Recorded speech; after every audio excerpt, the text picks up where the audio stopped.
بسم اللہ الرحمن الرحیم۔ عزیزان من کے عالی مدد، آج ہمیں ایک تازہ ترین خوشی حاصل ہے، اور وہ یہ کہ آج کی ہماری محفل میں ہمارے دو عظیم دوست موجود ہیں جو ماغن ایریاز سے تشریف لائے ہیں۔ میرا مطلب ہے جناب سلطان اسحاق صاحب اور جناب علیزاد صاحب کسی کام پر آتے ہوئے ہماری خواہش و دعوت پر یہاں تشریف لائے ہیں۔ تو عزیزان من میں کچھ تھوڑی سی گفتگو سب سے پہلے اور سب سے اول شکر اور شکر گزاری کے بارے میں کرنا چاہوں گا۔ یہ اس لیے کہ ابھی آپ کے سامنے شکر گزاری سے متعلق ایک کیسٹ بج رہا تھا جسے آپ مزہ لے لے کر سن رہے تھے۔ مجھے بے حد خوشی ہوئی آپ کی اس توجہ پر جو کیسٹ کی طرف یعنی مناجات کی طرف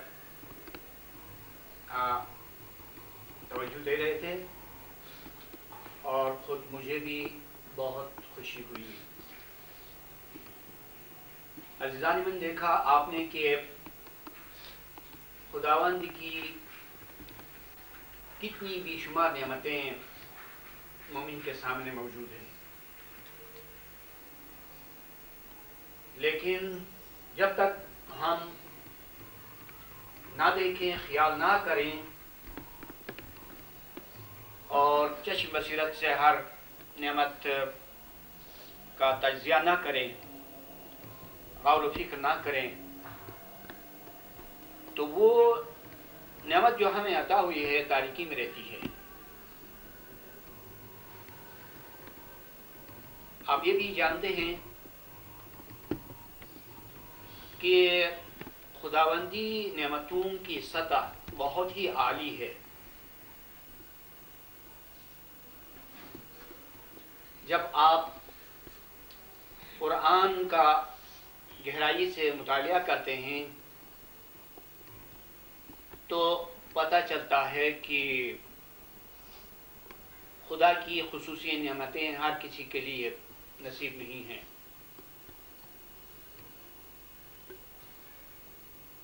اور شکر کا مقام بعد میں آتا ہے، شروع میں نہیں۔ جیسے توکل کا مقام بعد میں آتا ہے، ایمان کی پختگی اور مضبوطی کے بعد توکل کا مقام آتا ہے، اسی طرح اللہ کی نعمتوں کا مرحلہ بھی بعد ہی میں آتا ہے، اس لیے کہ نعمتیں جو خاص ہیں، جو خصوصی ہیں، وہ سب سے اعلیٰ مقام پر میسر ہو جاتی ہیں۔ اور نعمتوں کا تعلق ایمان کی شناخت سے ہے، کیونکہ خدا و رسول پر ایمان لانے کے بعد نوری امامت پر ایمان لانا لازمی ہے اور ضروری ہے، تب اصل شناخت کا دروازہ کھل جاتا ہے، یعنی امام ہی کے وسیلے سے وہ دروازہ نورانیت کا کھل جاتا ہے۔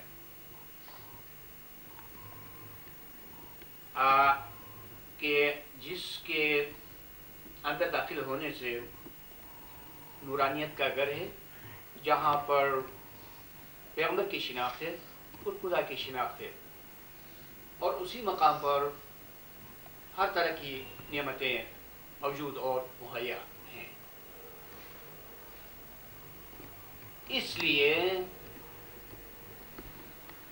انبیاء علیہم السلام میں سے جو حضراتی انبیاء نوری نبوت کے ساتھ ساتھ نوری امامت سے بھی وابستہ تھے،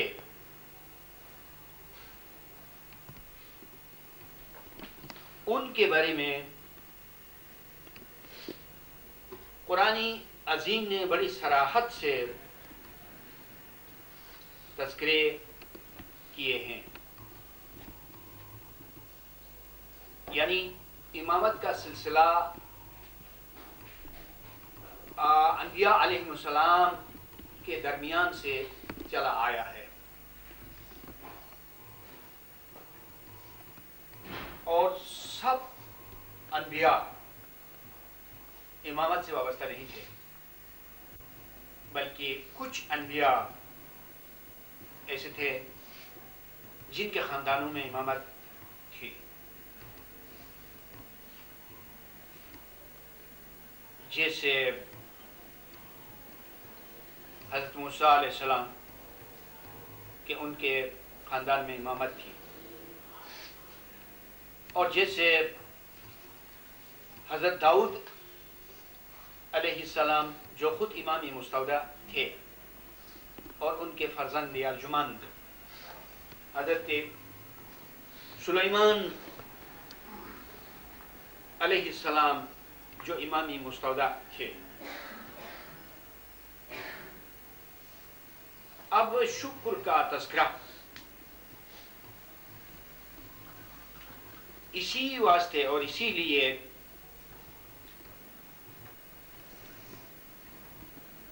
حضرت داؤد علیہ السلام کے قصے میں آیا، جیسا کہ ارشاد ہے اعملوا آل داؤد شکرا وقلیل من عباد الشکور. اے اولاد داؤد، تم شکر پر عمل کرو، یعنی عملی شکر بجا لاؤ، کیونکہ دنیا میں شکر کرنے والے بندے بہت کم ہیں. اس آخری لفظ کے دو معنی ہو سکتے ہیں. پہلے معنی یہ کہ شکر بہت کم لوگ کرتے ہیں اور اکثر لوگ اس شکر سے غافل ہیں، اور دوسرے معنی یہ کہ شکر کی شرط نعمتیں ہیں، تو یہ نعمتیں سب کے لیے نصیب نہیں ہیں. بہت تھوڑے بندے ایسے ہیں جن پر احسانات خداوندی ہوئے ہیں اور جن پر خدا کی نعمتیں برسائی گئی ہیں، اور وہی لوگ شکر کرنے والے ہیں. اس لیے کہ شکر کے معنی ہیں قدردانی، نعمت شناسی، اور عملاً کسی نعمت میں جو کچھ فائدہ ہے اس سے دوسروں کو مستفید کر دینا. یہ شکر کے معنی ہیں. تو میرے نزدیک یہ جو دوسرے معنی ہیں یہ زیادہ صحیح ہیں. خداوند کا اشارہ یہ ہے کہ دنیا میں بہت کم لوگوں کو شکر کے مقام پر پہنچا دیا گیا ہے.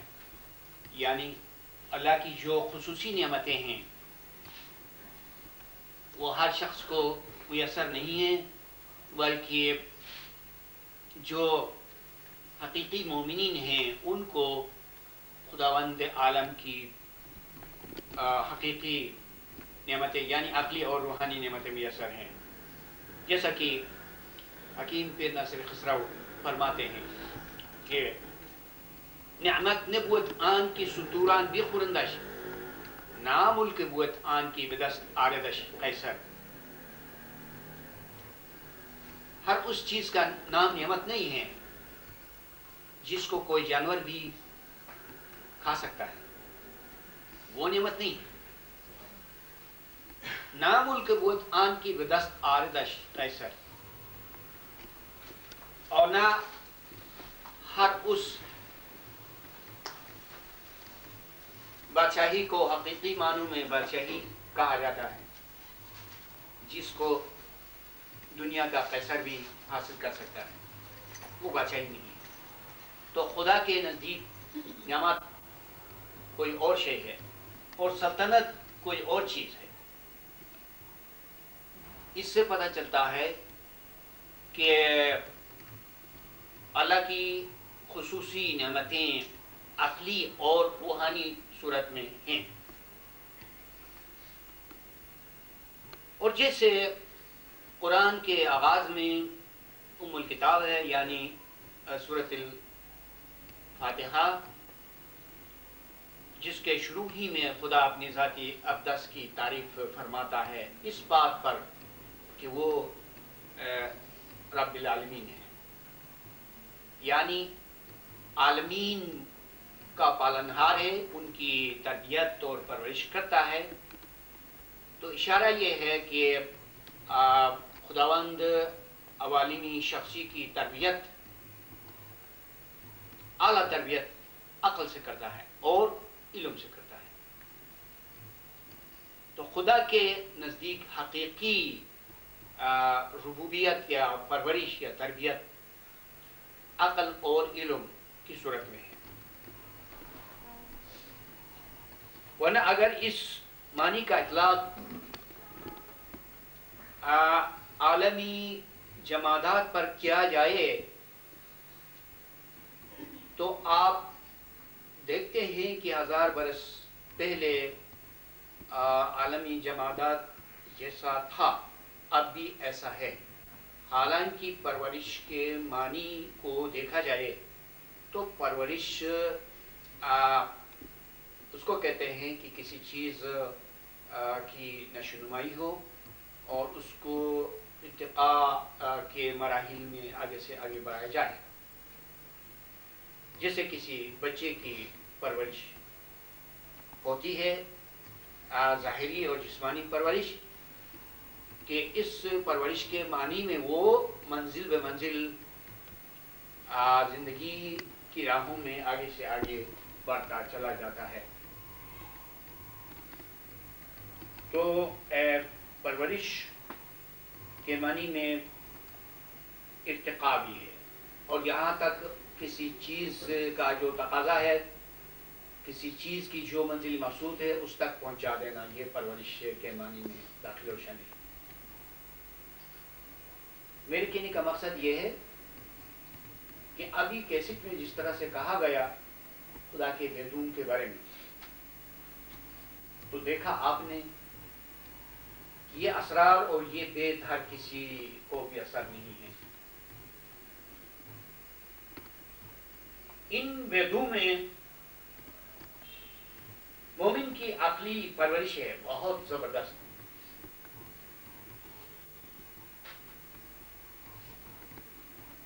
اور خداوند نے کتنے کتنے حجابات کے اندر رکھے ہوئے ہیں ان بیدوں کو، کتنے کتنے پردوں کے پیچھے۔ اگر پردوں کے پیچھے نہ ہوتے تو آج یہ قرآن میں سے جو آپ کے سامنے ہیں، یعنی مومنین کے سامنے ہیں بزرگان دین کے وسیلے سے، اور سب سے پہلے امام کے ذریعے سے، وہ نعمتیں اور وہ اسرار عام ہوتے۔ حالانکہ کتنے لوگ ہیں دنیا میں جو خدا کو مانتے ہیں اور رسول کو مانتے ہیں، کیوں ایسا نہیں ہے کہ قرآن کے حجابات سب کے سامنے کھل جائے اور خدا کا کوئی بید ہی نہ رہے، اور بید کہنے کی بات ہی ختم ہو جائے؟ کیونکہ جو چیزیں کثرت سے ظاہر ہیں اور ہمیشہ سے عیان ہیں تو وہ چیزیں بید نہیں کہلاتی، لیکن ایسا نہیں ہے۔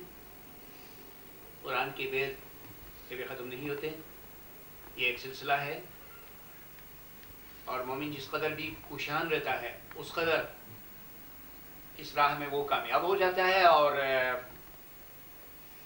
عقل و دانش کی دولت سے مالا مال ہو جاتا ہے۔ یہ کیوں ایسا ہے کہ قرآن میں عمومیت بھی ہے اور خصوصیت بھی ہے، یعنی اس میں عوام و خواص کا فرق رکھا گیا ہے، اور اس کے لیے خدا نے اپنے اسرار کو یعنی بیدوں کو بہت سے پردوں کے پیچھے رکھا، حالانکہ سبھی اس کے بندے ہیں، لیکن نہیں، خدا نے درجات بنائے ہیں اور درجات لازمی ہیں، اور مومنین کو اپنا خاص قرب عطا کر دیا۔ اس قربت و نزدیکی کی بنا پر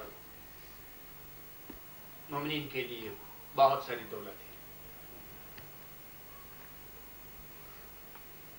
آخر اس دنیا میں کس چیز کی قدر ہونی چاہیے، کس چیز کی قیمت سب سے بڑی ہے؟ یہ تو آپ جانتے ہیں کہ انسان کا وجود 3 درجوں پر ہے، اور آپ بارہا اس پر گفتگو کر چکے ہیں۔ ایک تو جسم ہے، یہ کمتر ہے اور پست ہے، اس کے اوپر روح کا قیام ہے جو جسم سے اعلیٰ ہے، اس پر عقل کا قیام ہے جو سب سے اعلیٰ ہے۔ اب ان 3 چیزوں میں جو روح ہے اور جو عقل ہے، ان دونوں کے لیے ارتقاء کی بہت ساری منزلیں ہیں، بہت ساری منزلیں ہیں۔ ان منزلوں میں اور ان مراحل میں آگے بڑھنے کے لیے بس علم حکمت کام آتی ہے، اور علم حکمت کی ضرورت رہتی ہے۔ خداوند عالم نے اپنی کتاب عزیز کو ایک بہت بڑی یونیورسٹی کی طرح کہیں گے، لیکن یہ مثال بھی بہت چھوٹی ہے اور بہت ہی اس میں کمی ہے۔ بہت بڑی یونیورسٹی کی طرح بنائی ہے اپنی کتاب عزیز کو۔ اس کا مطلب یہ ہوا کہ اللہ کی ہدایت تدریجی صورت میں ہے، یعنی درجہ بدرجہ ہے، جس طرح کسی بڑی یونیورسٹی کی تعلیمات درجہ بدرجہ ہوا کرتی ہیں، اور جس قدر بھی مومن اپنی لیول کو بلند کرتا ہے اس قدر وہ اعلیٰ تعلیم تک رسا ہو جاتا ہے اور اعلیٰ تعلیم پاتا ہے۔ قرآن کی کسی بھی حکمت یا تعویل کو وہ پہلے جانتا تھا، لیکن جب اس کی لیول بلند ہو جاتی ہے، اس کی سطح اونچی ہو جاتی ہے، تو تب اس تعویل کا جھلوا کچھ اور نظر آنے لگتا ہے۔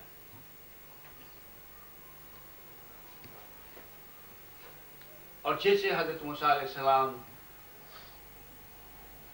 نے جب کوہ طور میں خداوند عالم کے بڑے دیدار کا تقاضا کیا، تو خدائی بزرگ و برتر نے ارشاد فرمایا کہ دیکھو موسیٰ،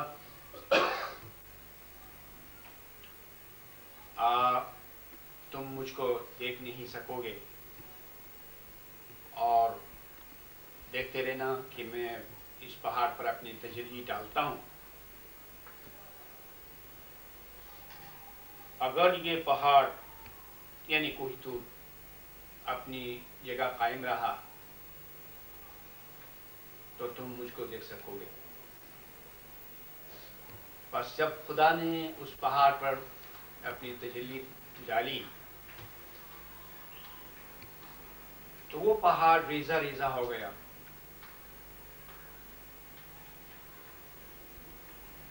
یہ اس آیت کے ظاہری معنی ہیں، تفسیر و ترجمہ ہے، لیکن حقیقت کی نگاہ سے دیکھا جائے تو جہاں ایک بہت بڑا پیغمبر خدا سے کوئی سوال کرتا ہے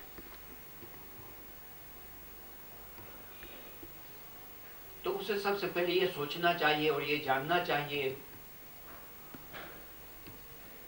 کہ یہ سوال کرنا چاہیے یا نہیں کرنا چاہیے۔ ان کو ممکن اور ناممکن کا علم ہونا چاہیے۔ اگر یہاں یہ طلب ناممکن ہوتی تو حضرت موسیٰ جیسے عظیم المرتبہ پیغمبر نے یہ طلب کیوں کیا؟ اور دوسری بات، خدا سے اس کا کوئی پیغمبر کوئی چیز طلب کرے تو خدا کو چاہیے کہ وہ چیز اس پیغمبر کو عطا کر دے۔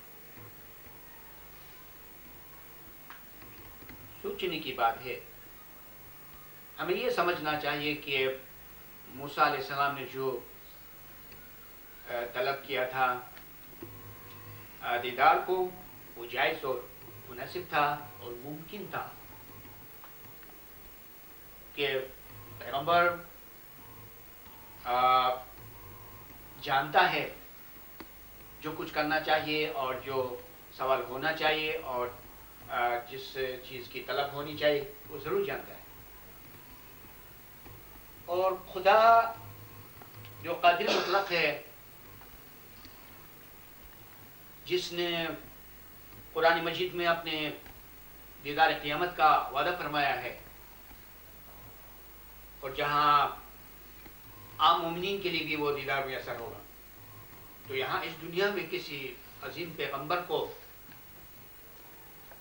وہ دیدار ممکن ہونا چاہیے جو کل قیامت کے دن سب کو حاصل ہونے والا ہے۔ یہاں پر کچھ پیچیدہ اثرات ہیں، ان کا خلاصہ یہ ہے کہ موسیٰ علیہ السلام نے بے شک اللہ کی تجلی دیکھی تھی،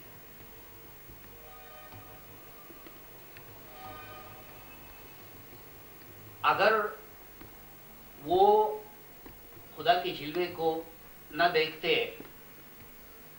تو جہاں پر بے ہوشی کا ذکر ہے ان کے بے ہوش ہو جانے کا، تو وہ کیسے ممکن ہوا وہ واقعہ کہ وہ بے ہوش ہو گئے؟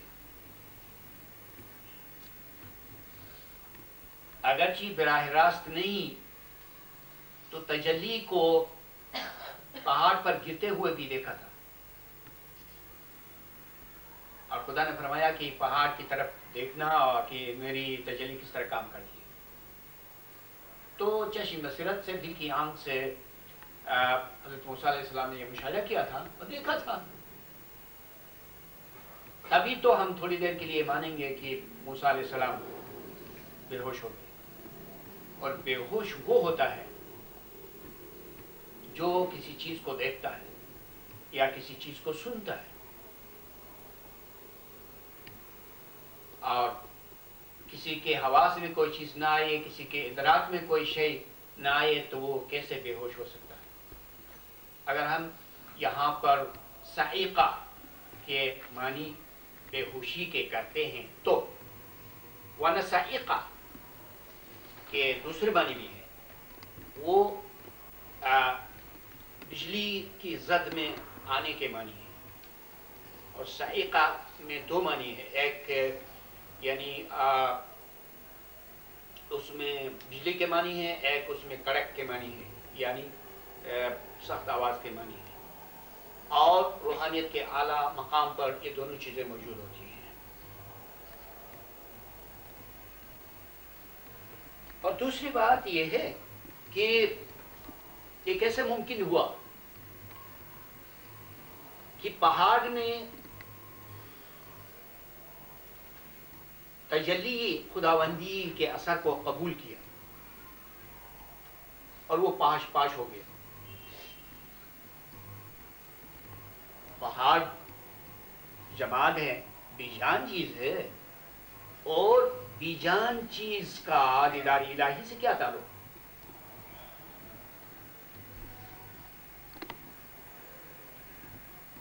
خدا کی چیزیں عقلی ہوتی ہیں اور علمی ہوتی ہیں جن کا تعلق عقل و جان سے ہے، نہ کہ بیجان چیزوں سے.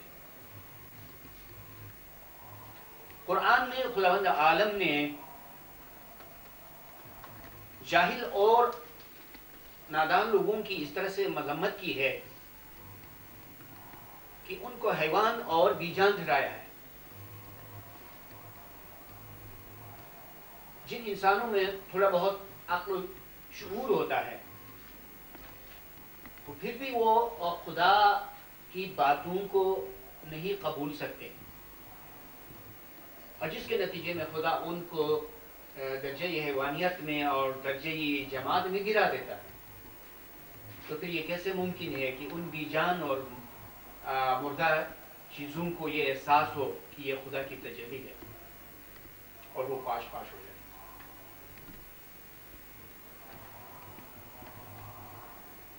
بہت سے لوگوں نے اس کو یوں ہی قبول کیا، حکمت کے بغیر، تعویل کے بغیر.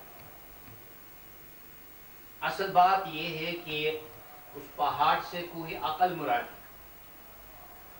خدا نے اپنی تجلی کوئی عقل پر ڈالی تھی، اور یہاں پر خدا نے عقل کا تجزیہ کیا تھا. جس طرح آپ کہتے ہیں کسی مطلب کو، کسی لفظ کو بریک ڈاؤن کرنا،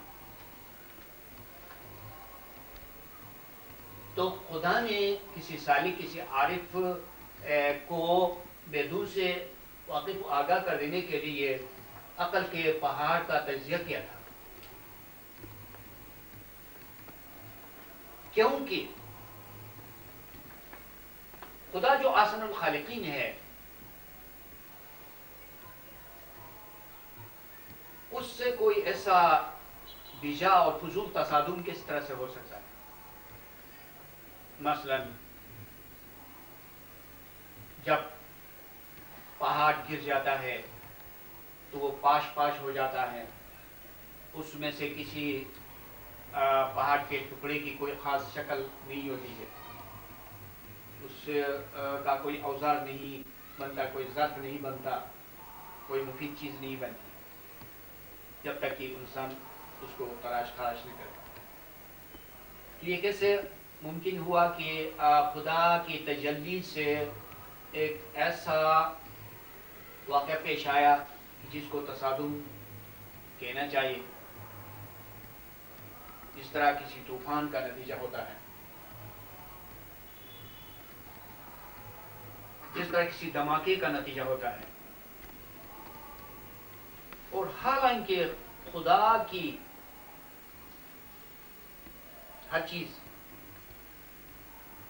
حکمت کی صناعی سے پر ہے، اور خدا کسی چیز کو بگاڑتا نہیں ہے. قدرت ایسا پر حکمت ہے کہ وہاں پر عجیب و غریب چیزیں بنتی ہیں، تخلیق ہوتی ہے، صناعی ہوتی ہے. میرا مطلب ہے کہ طور پر دیکھا جائے تو کوہ طور پاش پاش ہو گیا. اگر تاریخی طور پر دیکھا جائے تو کوئی یہ دلیل پیش نہیں کر سکتا ہے کہ کوہ طور پاش پاش ہو چکا ہو.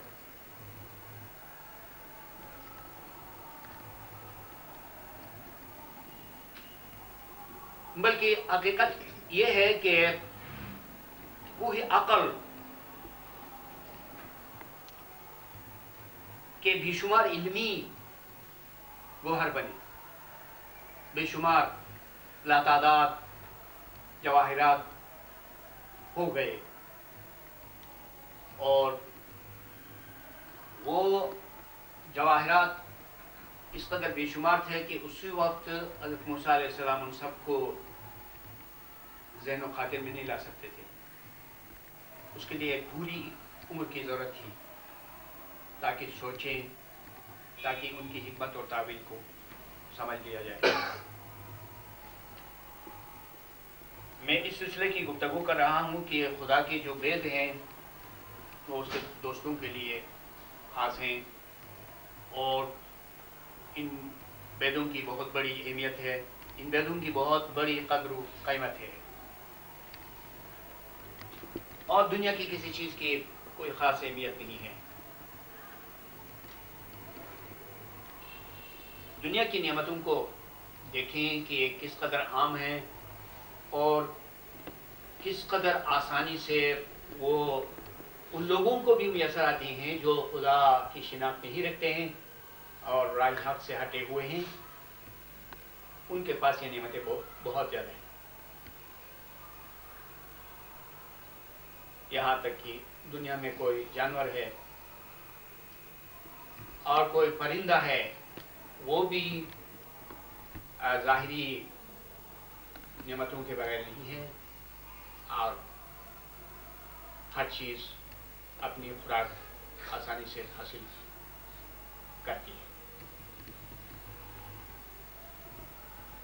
دنیا کی کسی مملکت میں، دنیا کے کسی بڑے آدمی میں جو وید ہوتے ہیں وہ ان کی حفاظت کرتا ہے، کیونکہ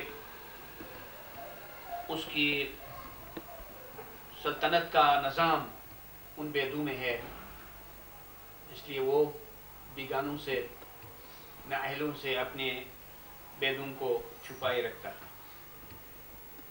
اور کسی ایسے محرم کو ان کا پتہ چلتا ہے جو اس بادشاہ کا مقرب ہو، اس کا عزیز ہو، دوست ہو، اور جس پر بادشاہ بھروسہ رکھے، تب اس کو وہ وید البتہ بتا سکتا ہے. لیکن بیگانوں کو، دشمنوں کو ان ویدوں سے دور رکھنا چاہتا ہے. اسی طرح خدا کے ویدوں کے حصول سے وہ خزانہ مل جاتا ہے جو گنج معافی کے نام سے ہے، اور جہاں پر خدا ایک گنج معافی ہے تو اس میں خوب سوچئے کہ کس حیثیت میں اور کس کیفیت میں خدا گنج معافی ہے. آخر مثال ہو تو اس کی بھی کوئی کیفیت ہونی چاہیے. ظاہر ہے کہ خدا کی وہ مقدس ہستی جو گنج معافی کی حیثیت سے ہے اور ویدوں کی کیفیت میں ہے،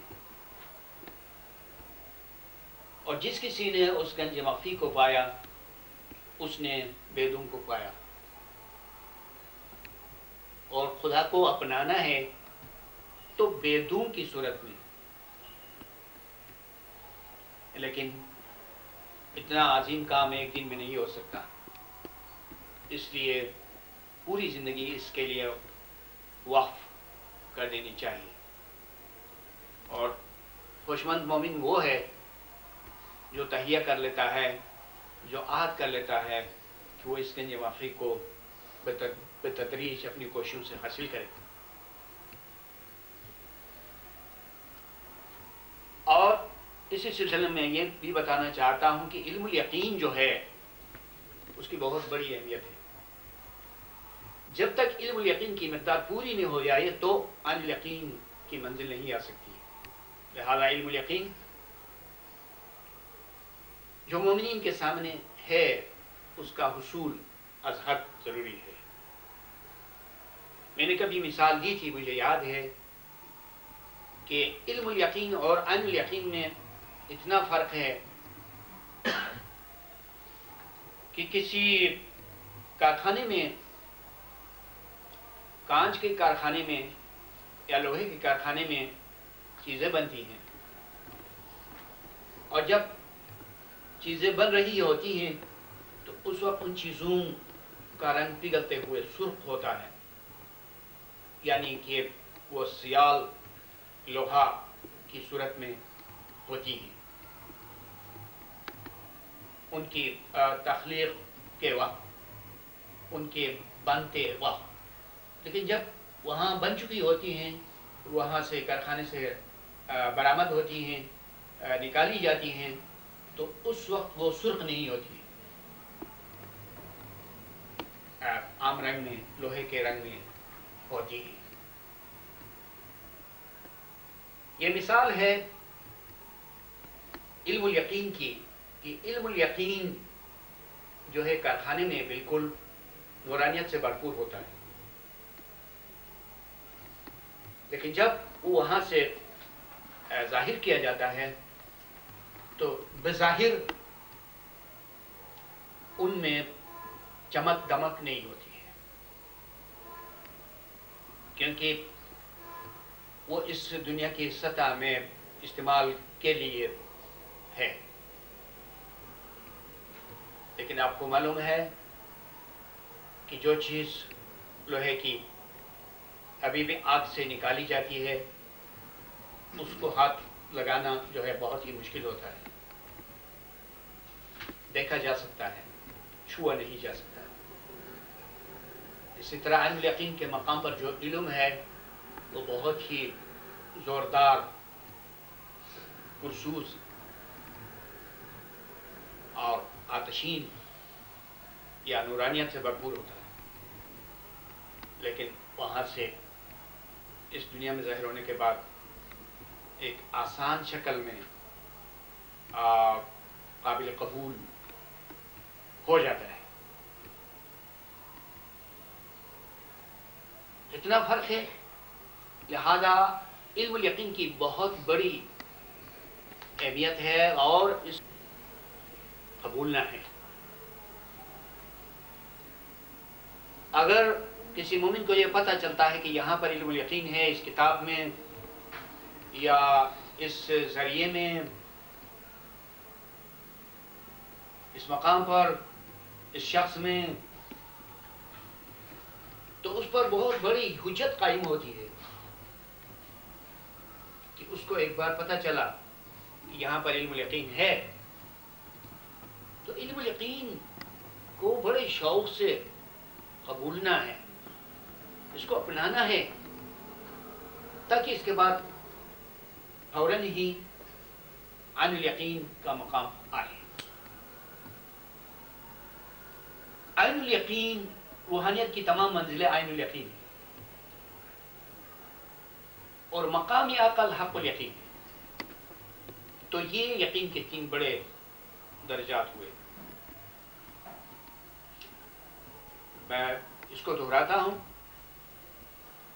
روحانیت کی تمام منزلیں جن میں روحانی معجزات کا مشاہدہ ہوتا ہے، وہ عین الیقین کے مقامات ہیں یا عین الیقین کے مراحل ہیں، منازل ہیں۔ لیکن جہاں پر نور عقل کا ظہور ہوتا ہے وہ حق الیقین ہے۔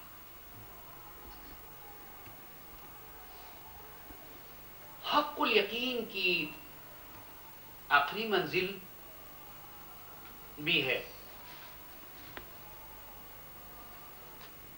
کہنا یہ ہے کہ جہاں روحانیت کی منزلیں پھیلی ہوئی ہے، بہت دور و دراز تک روحانیت کی منزلیں ہیں، وہاں اس سے آگے عالم عقل کی بھی بہت سی منزلیں ہیں۔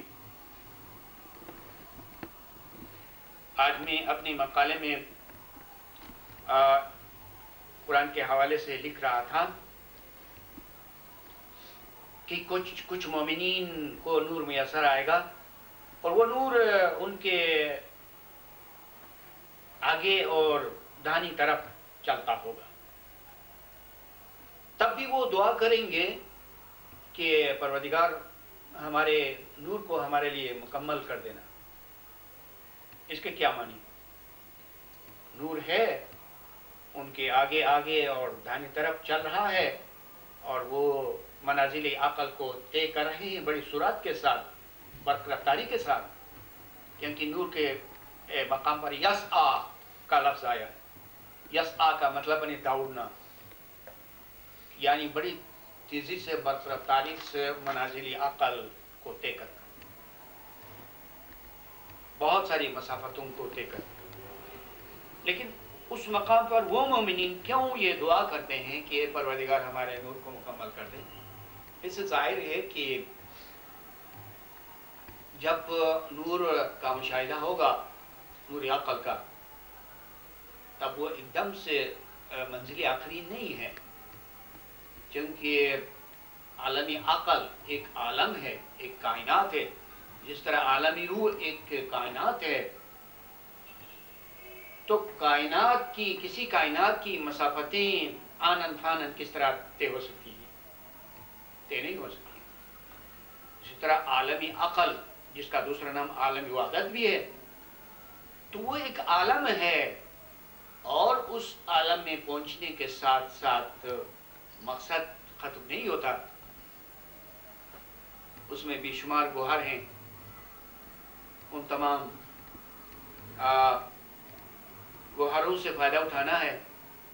اس لیے مومنین نے اس کے باوجود کہ نور ان کے آگے اور دائیں طرف دوڑ رہا تھا، تو تب بھی انہوں نے دعا کی کہ پروردگار ہمارے نور کو کامل اور مکمل کر دینا۔ ایک اہم نقطہ اس سلسلے میں یہ ہے کہ عالمی روحانی اور عالمی عقلانی، یہ دو عالم ہیں باطن میں۔ ان دونوں مقامات پر جتنی چیزیں ہیں وہ نورانیت سے بھرپور ہیں۔ جس طرح ابھی میں نے کہا کہ اگر لوہے کی 1000 چیزیں ہیں، اور ظاہر ہے کہ لوہے کی چیزیں جو ہیں بھٹی سے نکلتی ہیں، آگ سے نکلتی ہیں، اور جب آگ میں ہوتی ہیں اور ابھی ابھی آگ سے نکلتی ہیں، وہ سرخ انگارے کی طرح ہوتی ہیں۔ اسی طرح عالم روحانی میں اور عالم عقل میں جتنی چیزیں ہیں وہ سب نور ہے۔